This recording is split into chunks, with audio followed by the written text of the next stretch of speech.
यांच्या नेतृत्वात अर्थमंत्री निर्मला सीतारामनजी यांनी आज जो अर्थसंकल्प मांडला, खऱ्या अर्थानं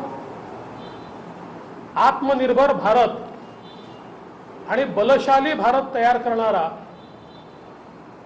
आणि भविष्याचा वेध घेणारा अर्थसंकल्प आहे असं आपण या अर्थसंकल्पाचं वर्णन करू शकतो।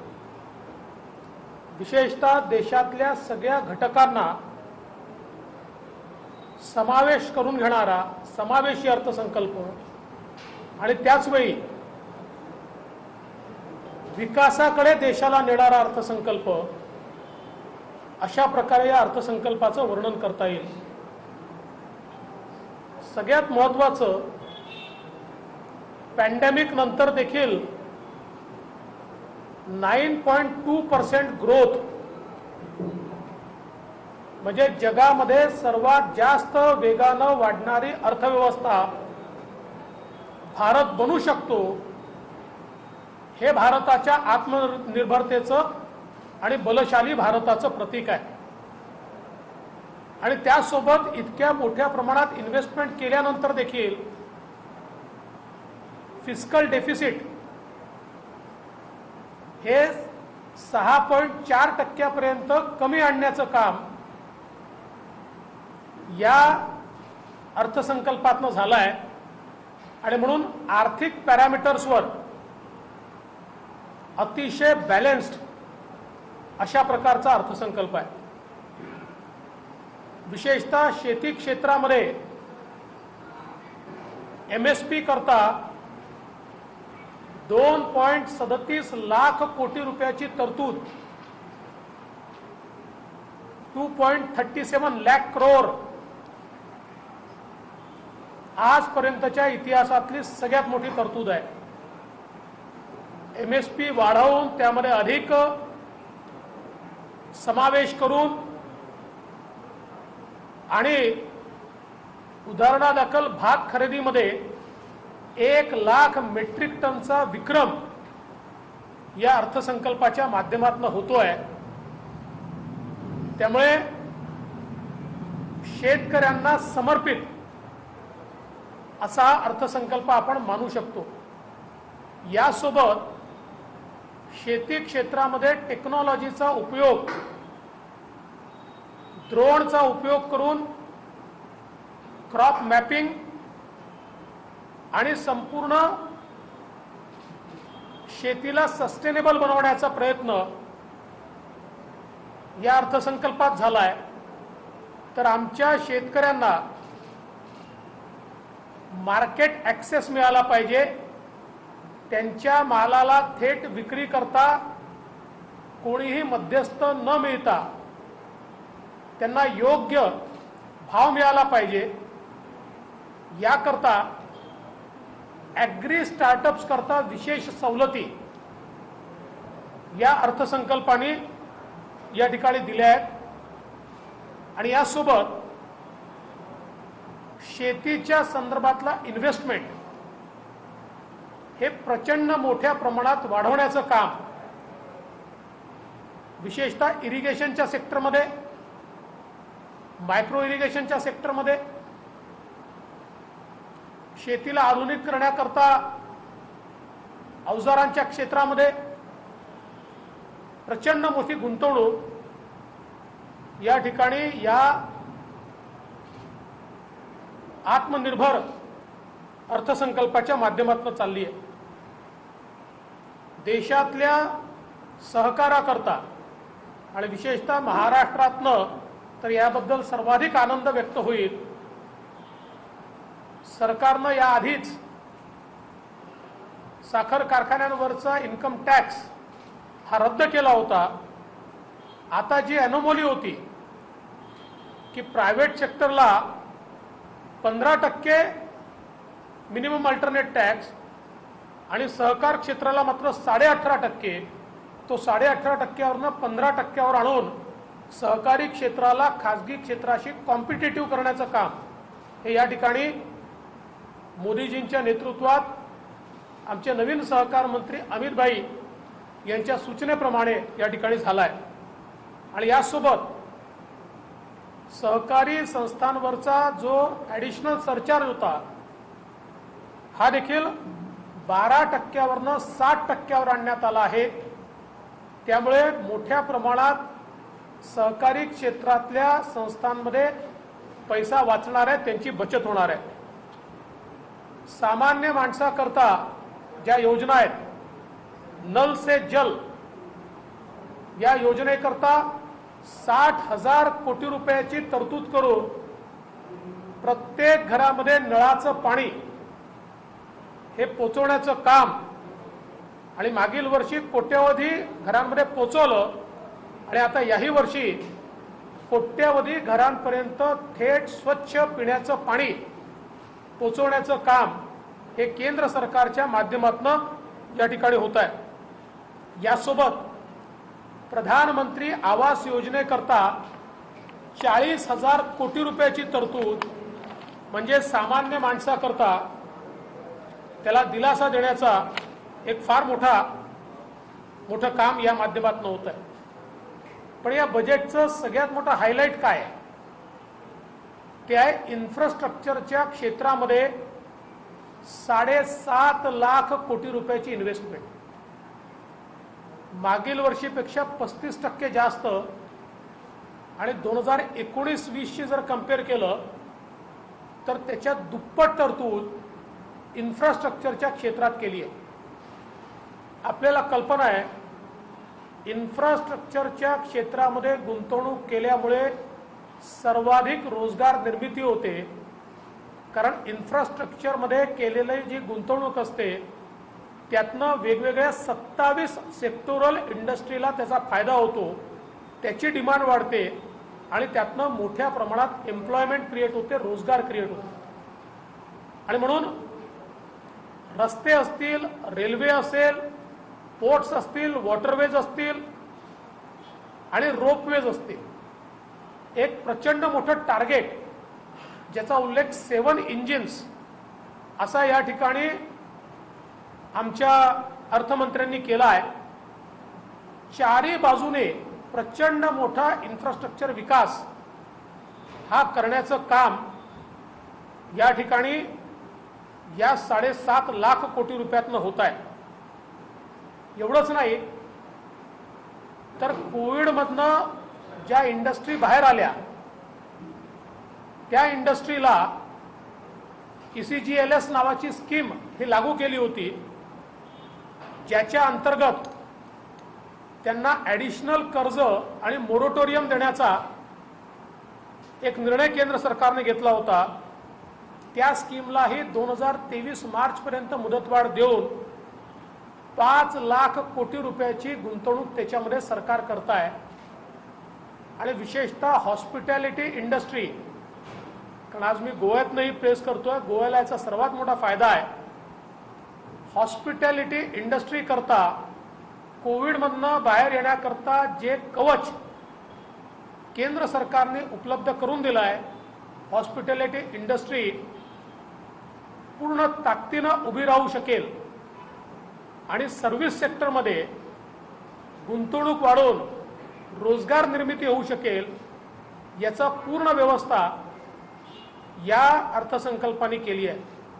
यासोबत सूक्ष्म, लघु आणि मध्यम उद्योगाकरता 2 लाख कोटी रुपयाची गुंतवणूक, देशामध्ये सर्वात जास्त रोजगार सूक्ष्म, लघु आणि मध्यम उद्योग देतात त्यांच्याकरता 2 लाख कोटी रुपयाचे वेगवेगळे इन्सेंटिव्ह आणि तरतूद, यामुळे मोठ्या प्रमाणात फायदा तर होईलच पण रोजगार निर्मिती करता देखील त्याचा एक मोठा फायदा होईल।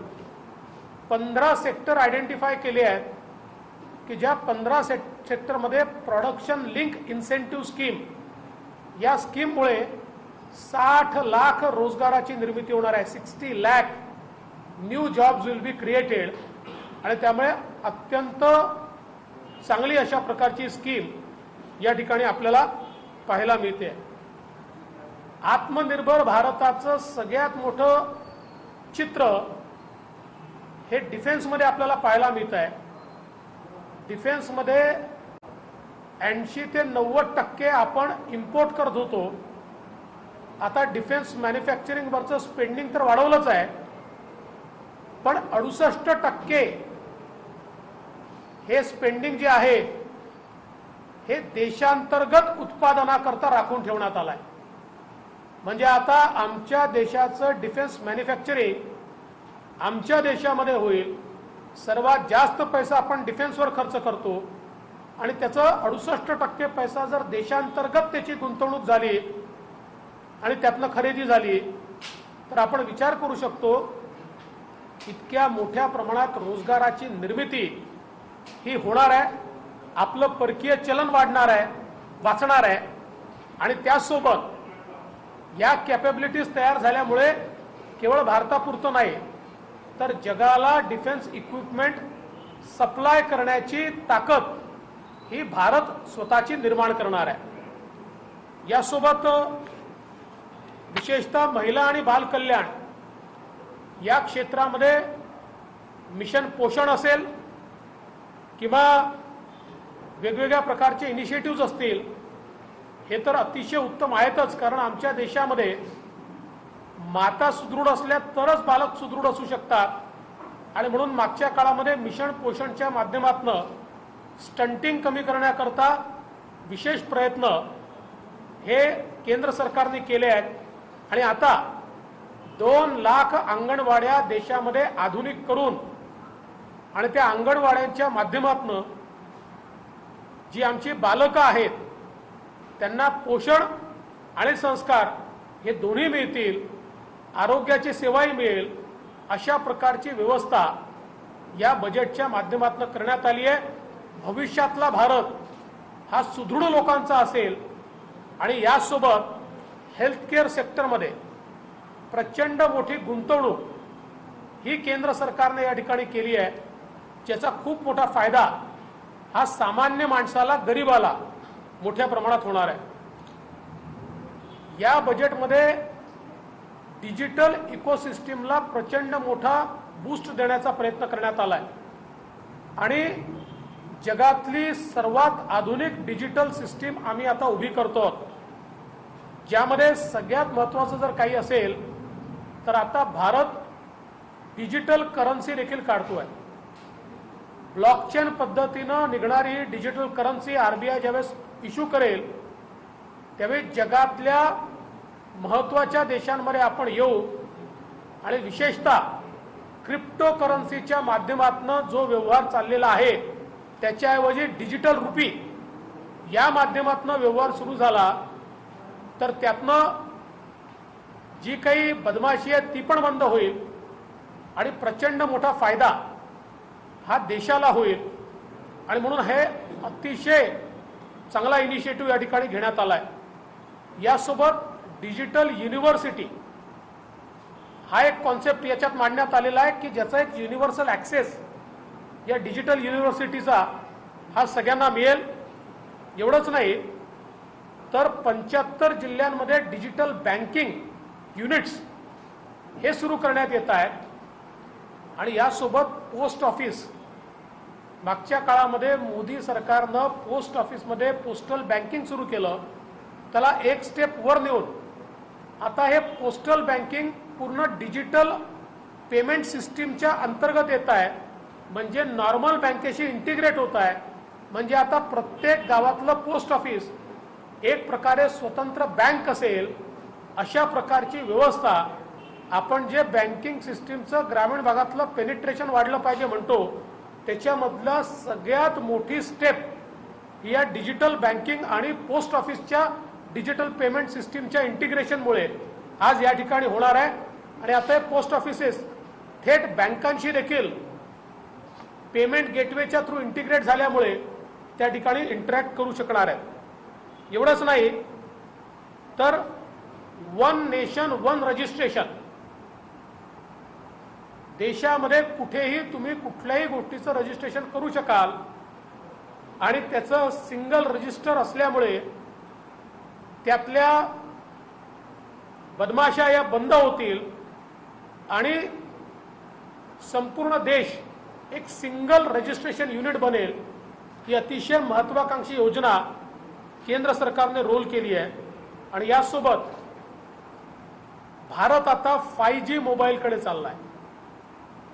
5G टेक्नॉलॉजीचा सगळ्यात मोठा फायदा असा आहे की या टेक्नॉलॉजीमुळे जो काही टेक्नॉलॉजिकल लॅग आहे 4G मधला तो पूर्ण संपतो आणि एक प्रकारे देन एंड देअर ज्याला आपण म्हणू शकतो अशा प्रकारे आम्ही या टेक्नॉलॉजीचा वापर करून डिजिटल इंटरफेसच्या माध्यमातून हेल्थ केअर असेल किंवा इतर सुविधा असतील या शेवटच्या माणसापर्यंत पोहोचवू शकतो। आणि यात सगळ्यात महत्त्वाची अनाउन्समेंट काही असेल तर ज्या स्पीडने डिजिटल गेटवेज आणि इंटरनेट शहरात उपलब्ध होईल त्याच स्पीडने आणि त्याच इंटेन्सिटीने प्रत्येक गावात उपलब्ध होईल अशा प्रकारची योजना केंद्र सरकारने आखली आहे। त्यामुळे 2025 सालापर्यंत हे काम पूर्ण झाल्यानंतर गाव आणि शहर यातला जिओग्राफिकल लोकेशनचा डिफरन्स हा पूर्णपणे संपणार आहे। अशा प्रकारची कनेक्टिव्हिटी ही देखील या ठिकाणी सुरू होते आणि याचा फायदा दुसरा काय आहे तर 200 चॅनल ई लर्निंगचे हे आता अधिकचे मोदी सरकारने सुरू केले आहे आणि शेड्यूल 8 मधल्या सगळ्या लँग्वेजेसमध्ये आता हे चॅनल्स उपलब्ध असतील। 1ली ते 12वी सगळा अभ्यासक्रम या 200 चॅनल्सवर उपलब्ध असेल आणि या माध्यमातून कोणालाही शिकता येईल अशा प्रकारची व्यवस्था या ई लर्निंगच्या 200 चॅनल्सच्या माध्यमातून या ठिकाणी करण्यात आली आहे। यासोबत AVGC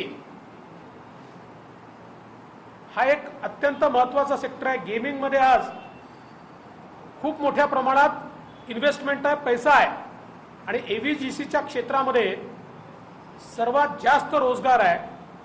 AVGCचा टास्क फोर्स तयार करून त्याला निधी उपलब्ध करून देऊन भारत AVGCच्या क्षेत्रात लीडर कसा बनेल याची देखील एक अत्यंत चांगली योजना आखली आहे की ज्यामुळे मोठ्या प्रमाणात आमच्या युवांना मदत होणार आहे। पर्यावरणाच्या क्षेत्रामध्येही पुढच्या काळामध्ये 2030 सालापर्यंत एमिशन्स लेवल्स हे जागतिक स्तरावर आपल्याला कमी करायचे आहेत आणि भारताने याच्यामध्ये सर्वात जास्त सहभागिता दाखवली आहे। 2030 मध्ये आमचे एमिशन लेवल आम्ही 2004 ला जेवढे होते तेवढे खाली आणणार आहोत, जे एक अत्यंत मोठे टास्क आहे आणि त्याकरता इलेक्ट्रिक मोबिलिटी याला सर्वात जास्त प्राधान्य दिलं आहे आणि बॅटरी स्वॅपिंग हा एक अत्यंत महत्त्वाचा इलेक्ट्रिक मोबिलिटीला प्रचंड बूस्ट देणारा अशा प्रकारचा उपक्रम देखील हातामध्ये घेण्यात आला आहे आणि विशेषतः 19,500 कोटी रुपये हे सोलर एनर्जी तयार करण्याकरता भारत इन्व्हेस्ट करतोय।